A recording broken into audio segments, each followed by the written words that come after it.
Sorry guys, so I texted Vervain this morning and I was like, can I bring you a smoothie? And she was like, only if you bring yourself too. And I was like, I can arrange that. But I woke up this morning and I just was like so filled with this like deep sense of divine love and play and joy.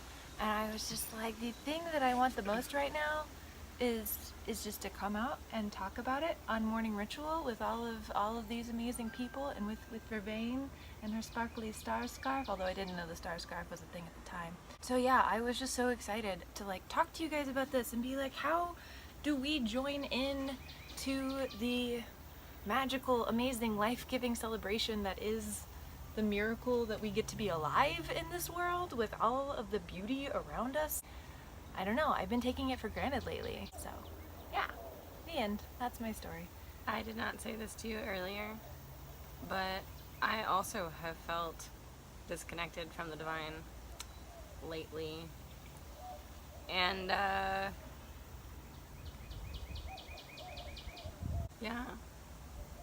I don't really know how else to put that. I think for me it also has to do with like depressive cycles. And I feel like I'm kind of going through a little valley lately. My valley was much more dramatic. Not to scale. Or like, what's the... Time for some grounding. Honestly, like I feel like what I'm craving right now, and craving it doesn't mean that's what I need. What I'm craving is not grounding, but like enlivening. Like I feel like I need to like I feel like get I'm that magic fucking spark. grounded. Yeah. Well, and I was trying so hard to ground for so true, long. Actually. Well, but I was just trying so hard to ground for so long. I was just like, no, you guys, I need to figure out grounding. Like that's really important. And I feel like I've got roots, and I want to celebrate stuff. You know, I want to like get a little spark. I feel like for me, I've been so focused on learning how to live in my body lately, and like learning how to take care of my body and treat my body well, and like treat the trappings of this body well, like my clothes, my room, my house, my Very pentaclesy. my adulty things. Yeah, sure, my hair. And you know, the reason that those things are important is because they're the material house of our divine selves, but I've been so focused on the material house that I haven't, which is like, by the way, like hard for me. Yeah. I'm not the kind of person who's liable to get super focused on the material sense in the sense of like getting obsessed with it and carried away with it. I'm the sort of person who I've kind of gotten hyper focused on it because it takes a hyper focus. Yes, to get connected to it at all. Yeah. I'm with you like 10,000%. That resonates so deeply. Yes. And I know that connecting with the divine can be like effortless in a sense, but you have to create the space for it. And it's really hard to create the space for both of those things at the same time. Yeah. Well, even though I feel like sorry, I'll just let you go. You're beautiful. I love hearing you talk. I want you to finish what you're saying. No, I want you to talk. Then I will talk. I want to say that doing the things that you're doing, like doing that work of like taking care of your house and taking care of your physical house, like your body you walk around in, like those are ways of connecting and celebrating the divine as it is manifested in the tangible world. Like that is connecting to the divine. But yes, tangible world divine. But like, you know, part of the reason why that's so important is because if we have the space, if we build the space, then we can like, then once the space is set, we can like celebrate the spark, you know? You might have to explain that. Well, I guess what I mean is just that like, if you have a sprained ankle, you can't play tag, you know? If you're hungry, you're not gonna want to make art. If you're like, if your house is a wreck, then you're not gonna want to have people over to do fun things together. And so like, if you're not doing the work to get this stuff in order. I love that the sun just like came down. That was really pretty. But if you're not doing the work to like make the space for the sparks, then the sparks can like they'll just catch stuff on fire or be way too much or be totally exhausting because you don't have room for it. But if you do that work to take care of the material stuff, then there's space for you to play and to celebrate and to just go and feel all the electricity and beauty and bounty of life and God and goddess and all of it. Like that's... You've just opened up a new understanding of the rune Kenaz for me. Oh, nice. Because Kenaz is the torch, which carries the spark, or which carries the flame, which is started by the spark. And, you know, the nature of a torch is that if you've got your torch ready to burn, you can light it on someone else's torch.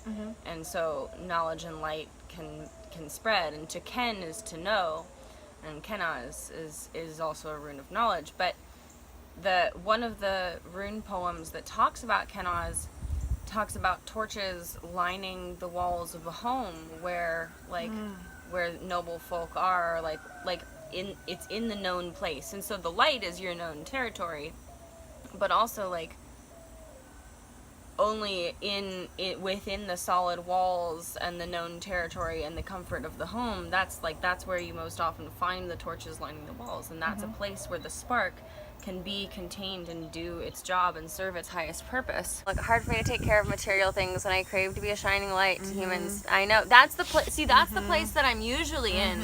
That's the place that I'm usually in, is like so much divine, so much magic. I gotta go love everyone and be so much sparkly. I haven't ever been an adult before. Maybe I should figure some of those things out. Wait, but there's a magic. There's a magic. Wait, are you actually? Yes. Oh, wow. Oh. Wow. It's I so hope pretty. it'll figure it out. It got trapped under the tent. It's in our tent, but It'll do it. I have faith. Yeah. Do its thing on its own little butterfly journey. Oh, so we brought some decks today. We did. So I was like, what deck do you have that feels like divine play? And we were talking about the Chrysalis deck, and I was like, I also feel like drawing a crazy sexy love note. Hey, wait, that's important. It says be present. Wait. It's got a dragonfly, but it's got the dog looking at the dragonfly. We're not dogs either, so I think we can still draw this as a metaphor. Should I read the back? Yeah, go for it. Your full presence is the greatest gift you can give yourself and others. Life is happening right now, in this moment. Today is the only day that matters. Anchor yourself in the now and give it your all. Notice the details and drink in the sweetness. Be present. Today is the only day that matters. I get into so many arguments with people about that, and it's really funny to me because, you know, I'll say something along the lines of like, you know, today, like all that really matters is right now. Like, this is what we have to work with, and this is what we can actually do anything with. So, and like yeah, right now is all we have for sure. Yeah, and people will immediately like get that weird little tense, uncomfortable thing where they like have something they really want to say, but then like not quite say it, and then probably like politely be like, well, but also making plans is important. And I'm like, yeah, but like that's not really the point, you know. I mean, you can make all the plans you want, but make good like, decisions. Well, and like plans are good, but even if you make a plan, the only thing that really matters is what you're doing for the plan, like right now. And there's a butterfly. Butterfly. It says trust your intuition.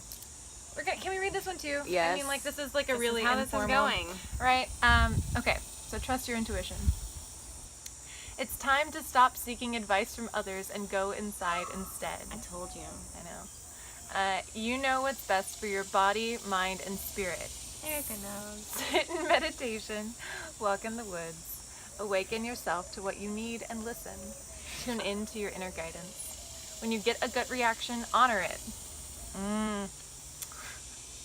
You have the answer, and it's safe to trust yourself. Everything you need is already inside you.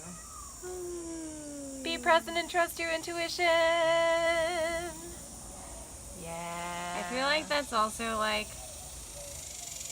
top 2 tips on connecting to the divine. Yeah. Also, just like top 2 tips for right now. Here, I'm gonna give you this other one.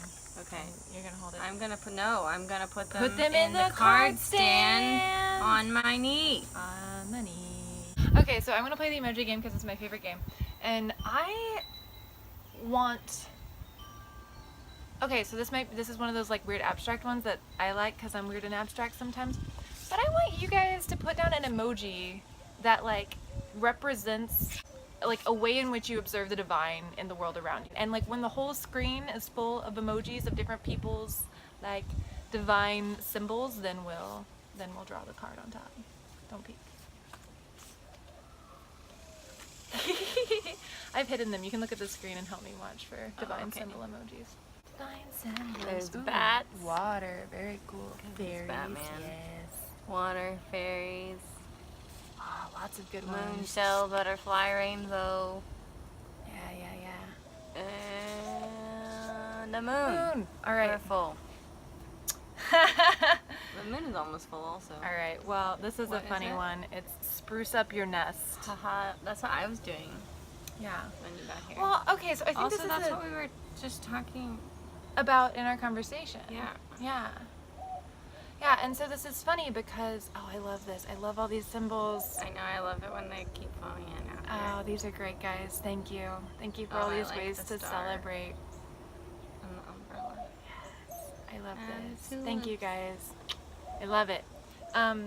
Okay, but before I read the back of this, I just want to say that this seems a little bit counterintuitive to me in a way, right? And like it's funny. It's funny for me to get this, and I want to talk about that because like when I see this, I almost feel disappointed.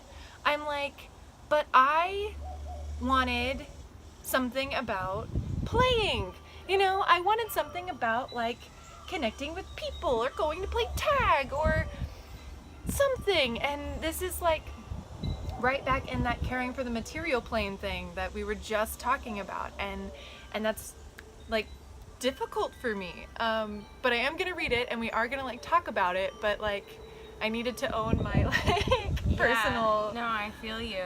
Yeah. I also feel like it's a reminder that this is something that I've gotten before but kind of forgot about as we were talking about this earlier, that like the divine appears in the material when the material is treated as though it's worthy of the divine. And like the divine can appear in the material when it's when the material is well cared for and well ordered. Yeah. Yeah, just thoughts. That's good. All right, here we go. Time for a little spring cleaning in summer. That's not what the card says. Your home is sacred and your surroundings matter. Honor where you recharge and fill it with beauty. Make space by giving away or donating what you don't need. Your clutter could be someone else's gold. Plus, when we have less to process physically, we have more room to process things emotionally. A clear head and new room for great art awaits. Spruce up your fabulous nest.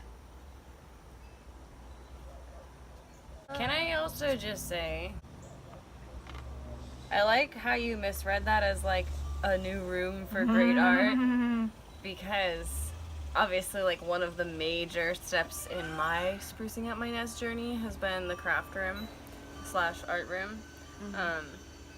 And like the point of that being to make room for the creation of new art, and the time to do that, and like the therapeutic process that is that. Also, there's something else on here that stood out to me. Oh yeah, your clutter could be someone else's gold. I just want to say that my shirt and my skirt that I'm wearing today both came from a clothing swap that happened on this here very deck this weekend. And by the way, I'm convinced now that a clothing swap is the best system for party favors. Because everybody gets to get rid of stuff, and everybody gets to get stuff that's like exciting and new to them. Yeah. And if you have enough people, like it's the perfect exchange. Like I got rid of so many things that I didn't need anymore, and so many of them got to happy homes, and like I got to see my friends wearing, and also like friend type people who I'd never met before but are pretty cool, wearing and walking away happy with clothes that I could no longer love properly. And then I got to walk around and love and enjoy, like, finding and getting to know and wear new clothes that are new to me that were, like, once dear to these other magical people. And it was just super fun to, like, go through the things and try things on together. And, like, everybody walked away with something great, and everybody walked away with fewer clothes than they had before. Because the main thing was, like, we still had, like, a whole clothing swap out here after the birthday party was over. And that got donated. Nice. But I just feel like that's really awesome. Yeah. And it was a great way for us all to... This morning ritual brought to you by clothing swaps. Yes. I really like how pink this card is, and, like, you guys haven't seen this rose quartz, but it's, like, been here this whole time. Yeah. And I just feel like they're really happy. I've been really digging rose quartz today. I built a grid this morning with a bunch of rose quartzes and selenites on my bathtub shelf. I went through a big craving for rose quartz a few weeks ago, and I didn't do anything about it, and now I don't feel it as much, but I don't know. And I have rose coffee. And we both have rose coffee. Rose coffee. It's wonderful. Trust your intuition. Be present. Spruce up your nest.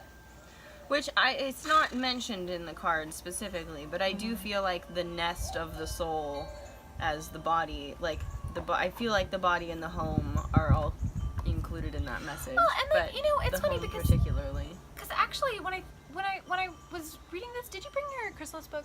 Did you remember to grab that? No. Huh. I can Do you want to get it? I mean, we don't have to, but you were talking about how that was something you were excited about. Yeah, I did talk about that. It's up to you entirely. I just noticed it. And Did you have something to say? I did. Yeah. I would like you to say that. Great. Though. Okay. When you talk about sprucing is such an is such an interesting concept, because it's not just like, okay, we're gonna put everything back in order, right? Like, sprucing is like making things shiny and sparkly and playful in its own way. I think there's also, like, I'm making an assumption here, but if I were to assume a history around the term, I would assume, like, adding spruce, like, bringing greenery in, bringing, like, branches of spruce or branches of greenery into the house to freshen it up and liven it up.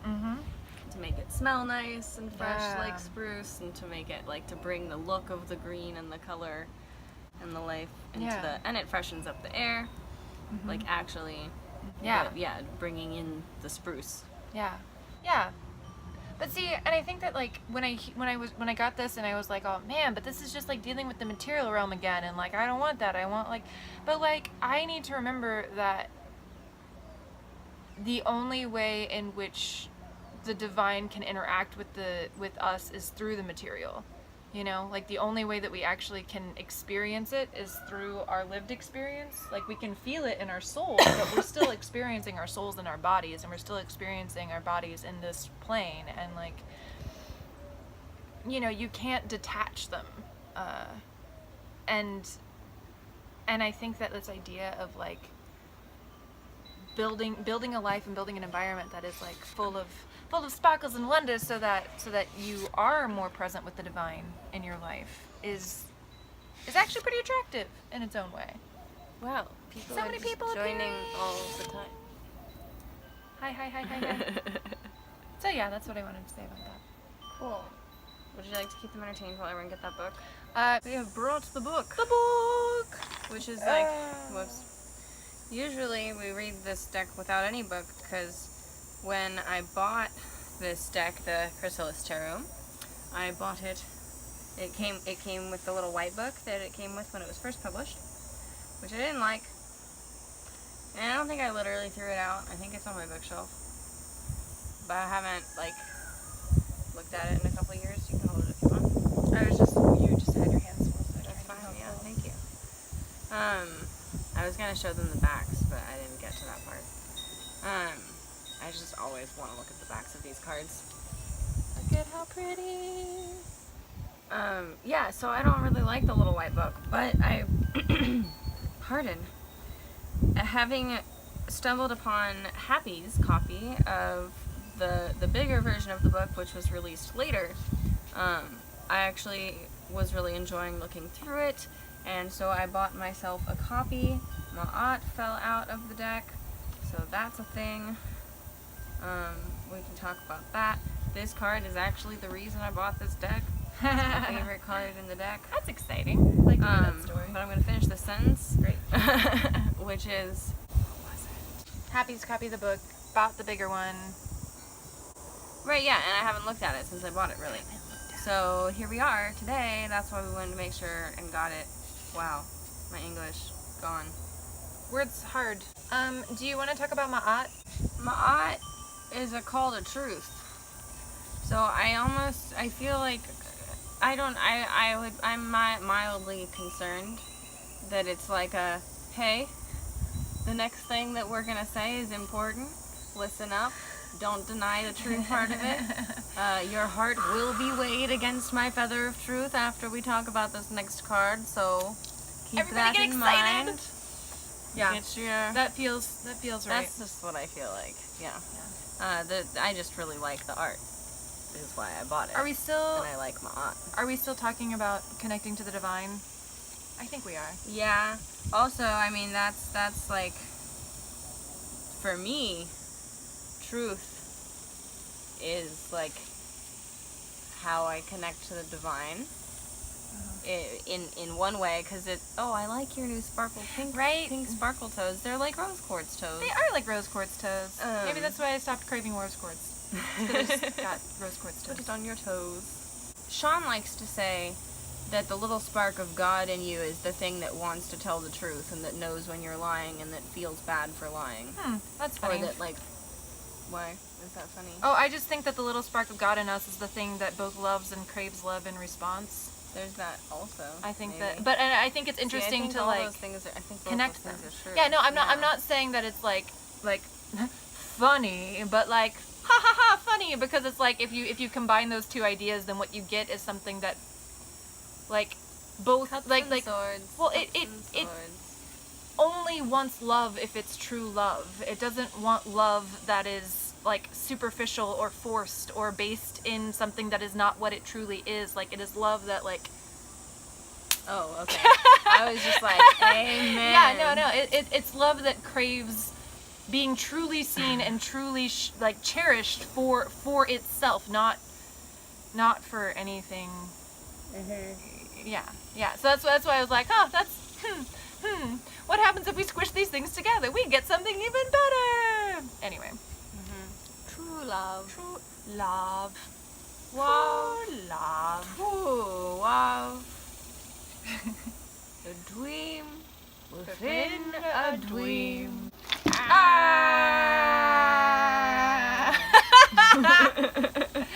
The card sample. Everything is We're asking a lot of it, to be fair. Like, it's got 4 cards. It's and doing it had great. 4 crystals on it doing also. great. I'm gonna put these back because Yeah, they're please. sparkly. Ma'at. Ma'at is the Egyptian goddess of justice and balance. The lioness goddess pictured on the card is Sekhmet, her protector. Together, they symbolize the divine feminine and point to a lack of justice and balance that characterized many periods of human history while the divine feminine lived in exile. Since humanity exiled her, it is we who pay the price of imbalance and injustice in today's world. The Egyptian civilization lasted for well over 2,500 years, and perhaps much longer. As the centers of devotion shifted between Upper and Lower Egypt, the attributes of Egyptian gods and goddesses also shifted. They became conflated with one another or saw their attributes absorbed by other deities. Egyptian culture flourished in part because their gods and goddesses were not immutable. Inspired by friends and probably the spirit of Ma'at herself, Holly included Sekhmet in the card's symbolism. As protector, Sekhmet was known as the one who loves Ma'at and detests evil. She represents the feminine qualities of mercy and compassion. The last hopes of our patriarchal world. The symbolism of the painting from Nebumun's tomb in Thebes, Luxor, adds subtle texture to Ma'at's tableau. Nebumun was a lowly grain counter, unlikely even to have been known to the pharaoh. Yet the art from his tomb ranks among the most exquisite surviving ancient Egyptian art. The painter is not known, but is referred to as the Michelangelo of the Nile. The surviving panels, hacked away by grave robbers, foreshadow a balanced world where neither masculine nor feminine archetypes dominate. An end to patriarchy does not presage matriarchy, but rather a return to balance. The paradisiacal pond is full of birds and fish and surrounded by gardens of lush foliage, flowers, shade trees, and fruit trees, all symbols of a balanced world. In readings, this artistic celebration of life promises a return to balance and justice and invokes the divine feminine protection of Ma'at and Sekhmet as we strive to create this new reality together. That talks very little about truth and justice for a card that is literally the justice card and literally called Ma'at. Wait, does it make noise? Presage. Presage. We need an emoji for these cards. I've been shuffling them a very long time. Yeah, we're still asking about connecting to the divine. Yes, we are. I know we always ask for the butterfly with the chrysalis, but I kind of feel like we actually saw a butterfly today, and we got... I just wish they had orange butterflies, you know? Let's get butterflies and flowers. Can we Butterflies and flowers. Whole screen full? Yes. We can do it. We got people. We can make it happen. And I mean, you know, you Y'all can do it post more than once. I'm going strong. Lots of orange. Thank you. Oh my goodness. Yeah, there's so many good animals. We should diversify our animal requests to like. Yeah. One day I'm just gonna come with like a list of emojis and just be like, all right, guys, I did research. I prepared. Okay, what's the card? Okay.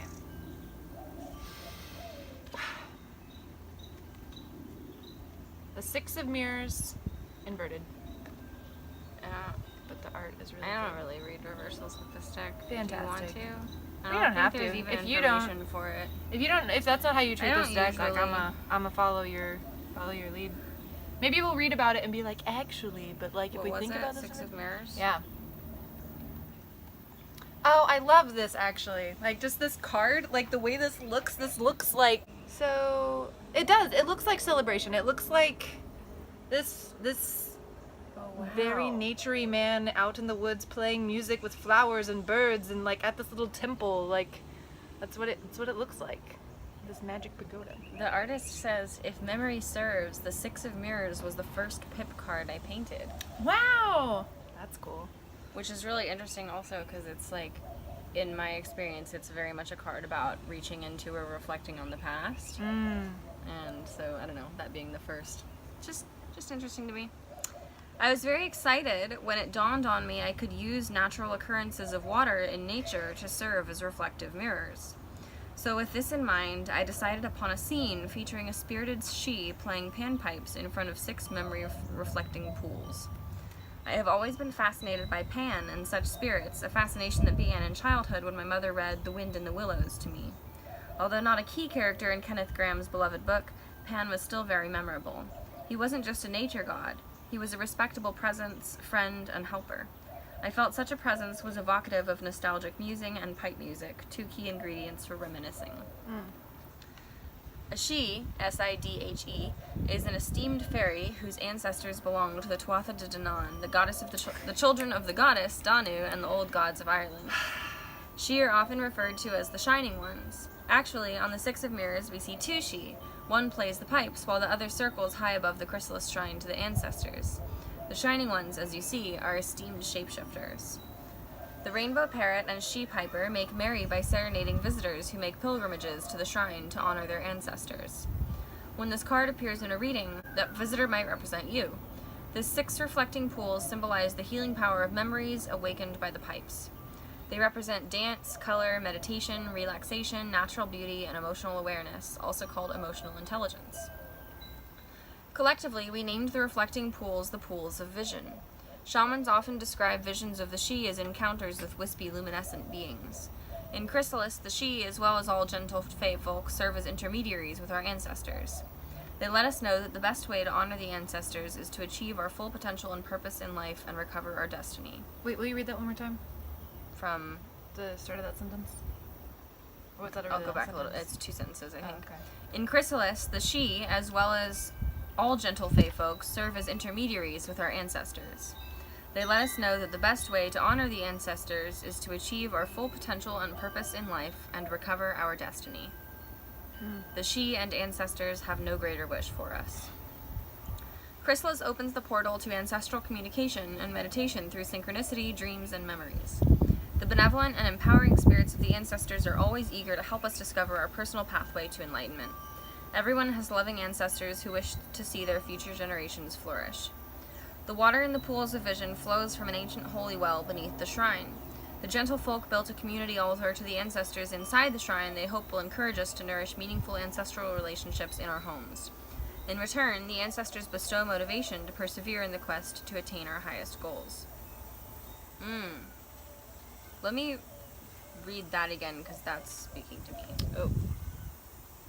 The water in the pools of vision flows from an ancient holy well beneath the shrine. The gentlefolk built a community altar to the ancestors inside the shrine they hope will encourage us to nourish meaningful ancestral relationships in our homes.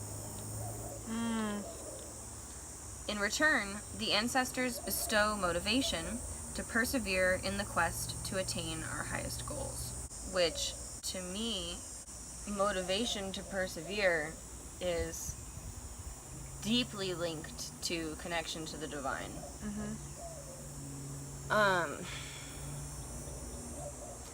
And this isn't what this card, or this isn't what the book is talking about, but I also want to bring up in addition, and then we'll have to read these comments.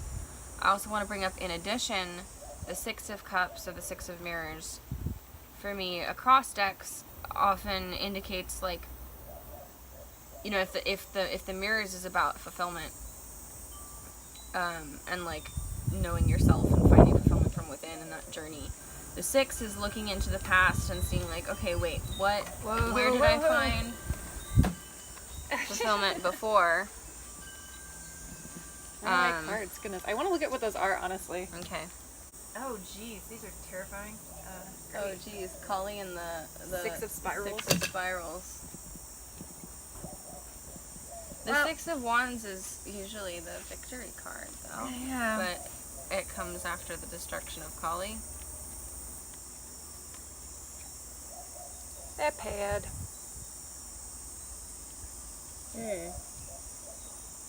There's, look at that shape imagery, Oh, man. too. Look at that. The hands and skulls on the top banner, and then the lower banner, and the other hands on the tree. Yeah, they look very paralleled. And then the Wow. moon and the face. To me, like, just intuitively, that just, like, smacks me in the face with, like, be able to intuit the difference between these. I'm gonna look at the Six of I didn't Spirals know if you and see what it has to say about it. Although I just turned to Kali, but... Wait, Well, what's and I Kali? love that, The Tower. the tower.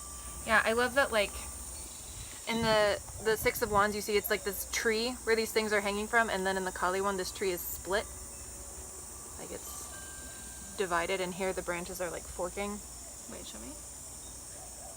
Oh, yeah, dude. It's like the same fucking tree, but Yeah. one's dead and one's alive. That's so weird. Okay. Yeah!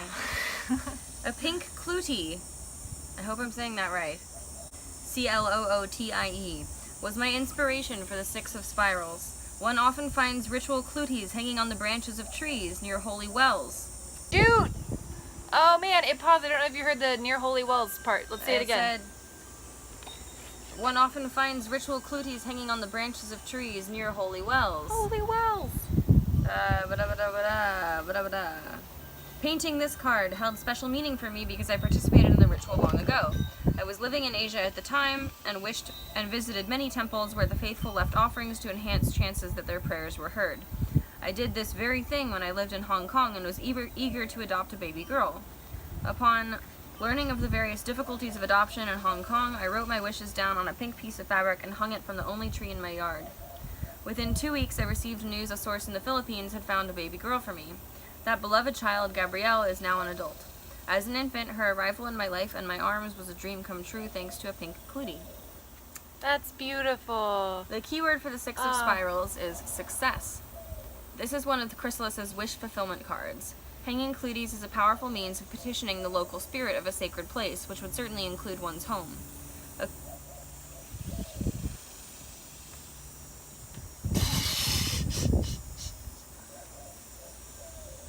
I've got so many cards. A clootie may embody an intention, serve as a votive offering for physical, psychological, or spiritual healing, or simply represent a token of thanksgiving for wishes previously granted. A ritualized approach to clooties harmonizes intention with emotions, which is important to manifestation. harmonizes intentions with emotions.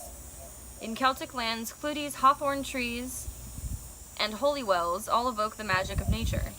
Any sincere ritual accomplishes just as much and serves to power wish fulfillment.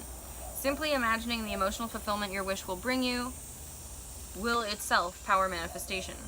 In readings, the Six of Spirals not only invites you to make a wish, but reminds you to ritualize your wish-making process. This card might also allude to a transition that for now needs to remain hidden in order to ripen.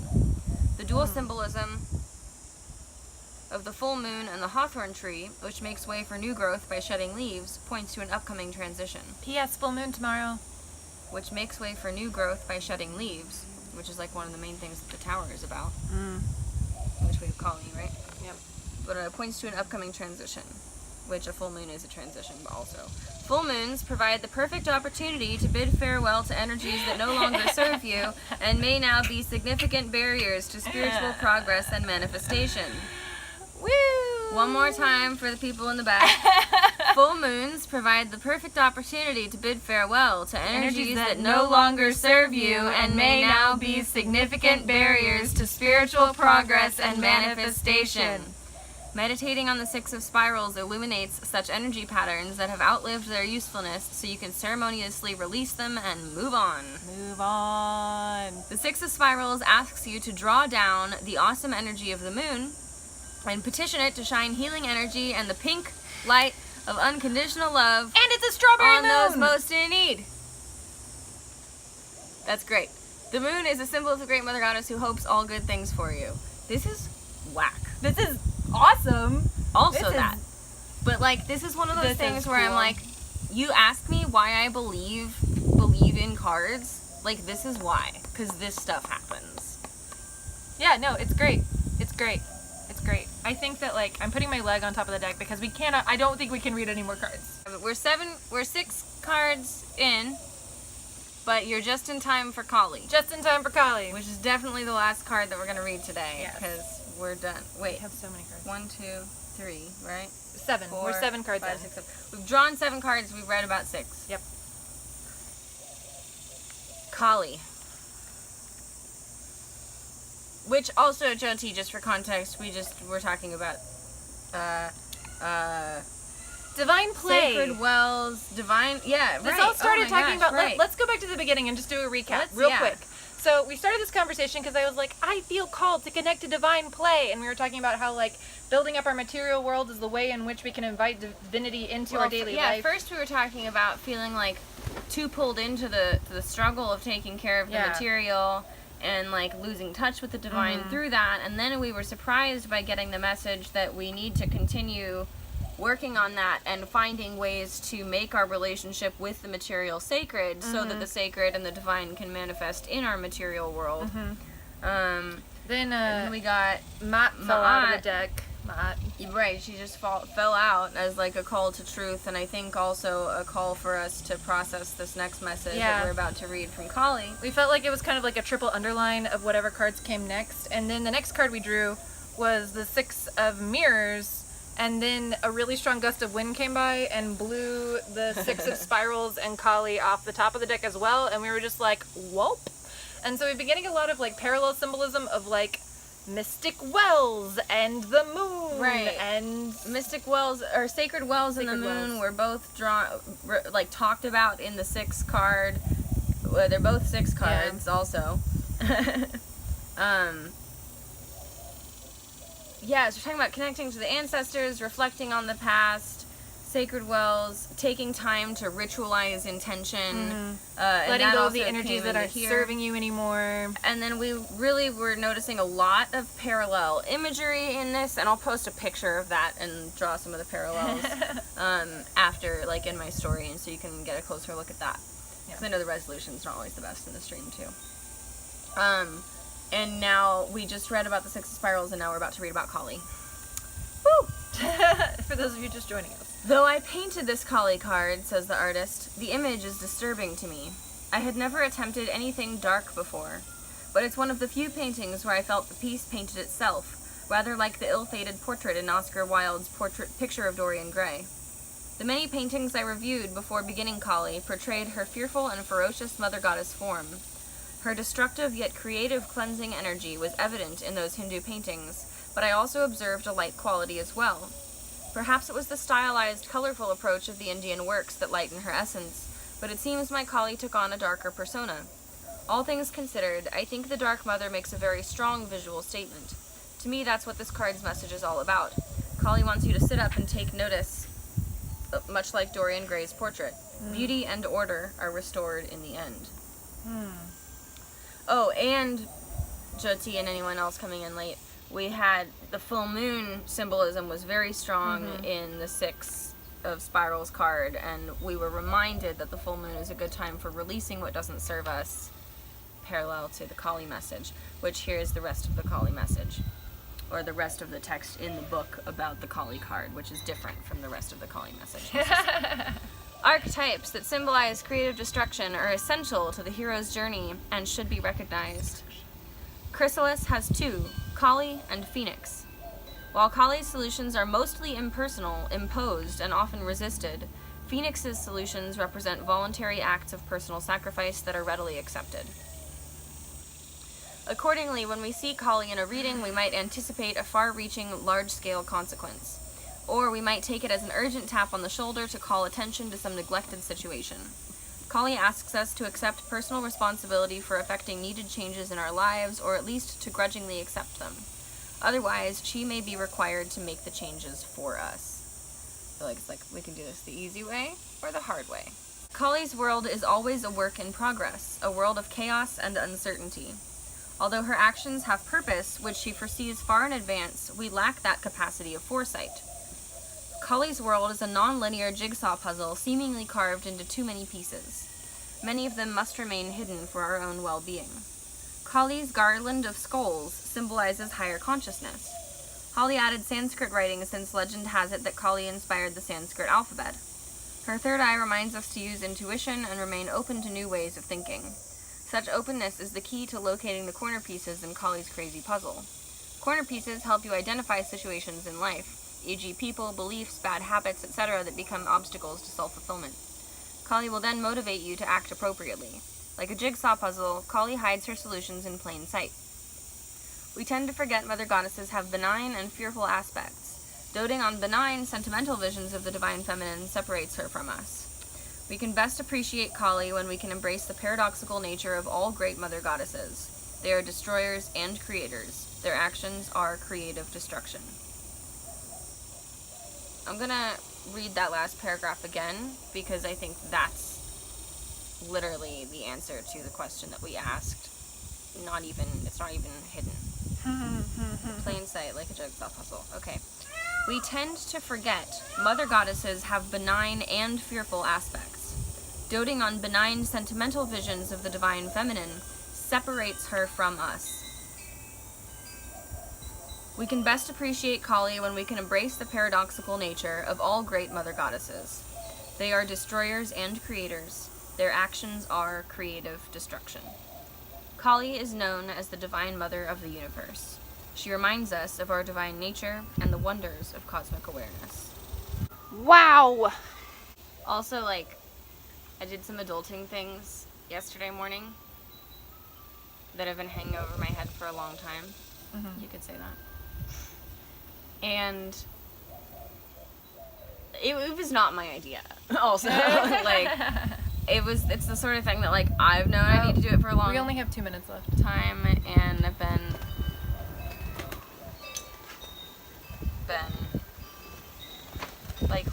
waiting for the right time. And I woke up yesterday and I was like, Sean, what should we do? Let's hang out. Let's have fun. What should we do together? And he's like, I don't know what we should do. And then he's like, we could do this adulting thing that you need to do. And I was like, tries to come up with other things to do. And then I was like, I recognize that there's no correct answer other than, yes, we could do that. Let's do that now. Okay, takeaway points. Divinity will bring both creation and destruction into your life. Find the things you need to cut out and do so. Find the things you need to celebrate and bring them into your home. Embracing the necessary destruction is the other half of finding that connection to the divine. Yeah. Yeah. I think there's more here, guys. Watch the spruce up replay, think about material. Yeah. it. You guys Get are back awesome. to me. Let us We'll know probably what you keep got talking from about this. this We probably tomorrow. will. It Because just seems like. this is the thing to talk about. Oh, I thought we were just gonna keep talking about it after this ends in 20 seconds. That also, we can do that too. You guys are beautiful. Thank Oh, you yeah. for this. We love you. Have a marvelous day. Thank you for being here. Yes. Um, Go celebrate divinity, whether it comes in the form of sparkly play or crashing destruction. or both at once. Or both you at can once. wear sparkly scarves while you're cleaning. Yeah.